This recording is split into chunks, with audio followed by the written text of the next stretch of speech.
Hello दोस्तों, नमस्कार। दोस्तों, इस वीडियो में हम भूगोल के 1 लीनियर क्वेश्चन करेंगे जो पीछे कई पेपरों में रिपीट किए गए हैं। चलिए शुरुआत करते हैं।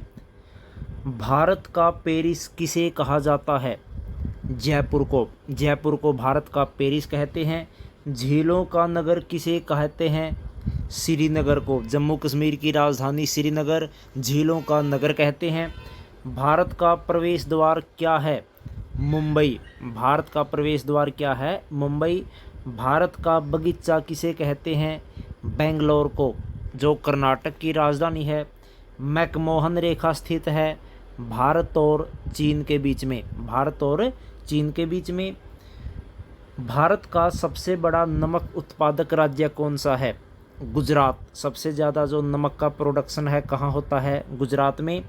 शांति का सागर कहाँ है? काफ़ी इंपॉर्टेंट क्वेश्चन दोस्तों। शांति का सागर कहाँ है? चंद्रमा पर। सबसे छोटा ग्रह कौन सा है? बुध। किस ग्रह के चारों ओर वलय है? शनि। यानी शनि ग्रह के चारों ओर छल्ले हैं, वलय है। आसवान बांध किस नदी पर है? नील नदी पर, जो कहाँ पर है? मिस्र में। नील नदी पर, जो कहाँ पर है? मिस्र में। शाम का तारा कहा जाता है शुक्र ग्रह को। किसे? शुक्र ग्रह को।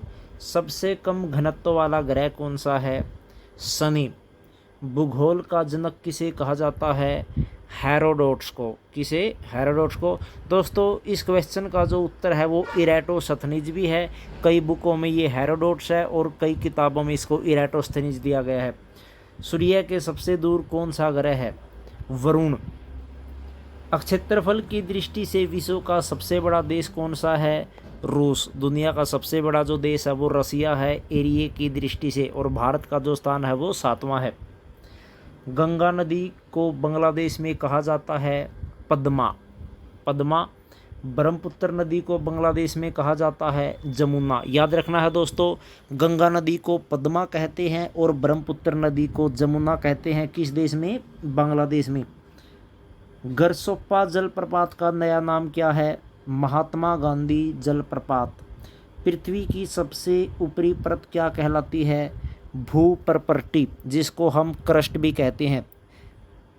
रबी की फसलें हैं गेहूं, जौ, चना, मटर, सरसों। खरीफ की फसलें हैं धान, जवार, तिलहन, बाजरा और मक्का। उसके बाद नकदी फसलें कौन सी है? नकदी फसलें आलू, मूंगफली, गन्ना और प्याज। भारत का सबसे बड़ा बंदरगाह है विशाखापट्टनम, जो आंध्र प्रदेश में है। उसके बाद सतपुड़ा पर्वत कहाँ स्थित है? नर्मदा और ताप्ती नदी के बीच में। किसके बीच में? नर्मदा और ताप्ती के बीच में। विश्व की छत कहा जाता है पामीर के पठार को। पामीर के पठार को। चंद्रमा पर धूल के मैदान को हम क्या बोलते हैं? शांति सागर। क्या बोलते हैं? शांति सागर। भारत का पेरिस किसे कहते हैं? जयपुर को। काली मिट्टी को क्या कहा जाता है? रेगुर मिट्टी, जो कपास के लिए बहुत ही अच्छी मानी जाती है, काली मिट्टी। अंध महाद्वीप किसे कहा जाता है? अफ्रीका महाद्वीप को। झीलों का देश किसे कहते हैं? फिनलैंड को। किसे? फिनलैंड को। उसके बाद किस महाद्वीप में एक भी ज्वालामुखी नहीं है? ऑस्ट्रेलिया। काफ़ी इंपॉर्टेंट क्वेश्चन दोस्तों। ऑस्ट्रेलिया महाद्वीप में एक भी ज्वालामुखी नहीं है। भूकंप के उद्भव स्थान को क्या कहा जाता है? उत्पत्ति केंद्र। उत्पत्ति केंद्र, जिसको हम फोकस भी कहते हैं। क्या बोलते हैं? फोकस। माउंट एवरेस्ट को नेपाल में क्या कहा जाता है? सागर माथा। क्या बोलते हैं? सागर माथा। अंतर्राष्ट्रीय तिथि रेखा के समानांतर स्थित है बेरिंग स्ट्रेट, यानी बेरिंग जल संधि अंतर्राष्ट्रीय तिथि रेखा के समानांतर स्थित है। एशिया और यूरोप महाद्वीप को अलग करता है काकेशस पर्वतमाला। काकेशस पर्वतमाला। हरिकेन नामक चक्रवात कहाँ आती है? अमेरिका में। रेड इंडियन कहाँ की जनजाति है? उत्तरी अमेरिका। काफ़ी इंपॉर्टेंट क्वेश्चन दोस्तों ये। रेड इंडियन जो है उत्तरी अमेरिका की जनजाति है। भूमध्य रेखा यानी विषुवत रेखा को 2 बार काटती है कौन सी नदी? कांगो नदी। विषुवत रेखा का दूसरा नाम क्या है? भूमध्य रेखा, जिसको हम इक्वेटर भी बोलते हैं। सारगैसो सागर स्थित है अटलांटिक महासागर में। अटलांटिक महासागर में।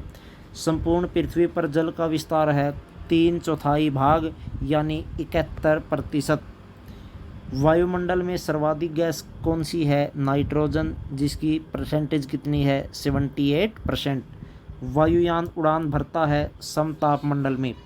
संचार उपग्रह स्थित होता है आयन मंडल में। सभी वायुमंडलीय घटनाएं होती है अक्षोभ मंडल में। क्षेत्रफल की दृष्टि से भारत का दुनिया में कौन सा स्थान है? 7वां। और पहले नंबर पर कौन सा है? रूस। और अगर हम भारत की बात करें, भारत में सबसे बड़ा राज्य क्षेत्रफल की दृष्टि से कौन सा है? राजस्थान। कौन सा है? राजस्थान। तो दोस्तों ये थे भूगोल के कुछ महत्वपूर्ण 1 लीनियर क्वेश्चन, कंपटीशन एग्जाम की दृष्टि से काफ़ी इंपॉर्टेंट थे। कई बार इनमें से जो प्रश्न है वो पूछे गए हैं। उम्मीद करते हैं आपको ये वीडियो पसंद आई होगी। अगर आप हमारे चैनल पर नए हैं, चैनल को ज़रूर सब्सक्राइब करें विकास सर ऑफिशियल, क्योंकि ऐसे एजुकेशनल वीडियो हम आपके लिए लाते रहते हैं। तो मिलते हैं दोस्तों नई वीडियो में नए टॉपिक के साथ। तब तक जय हिंद, जय भारत।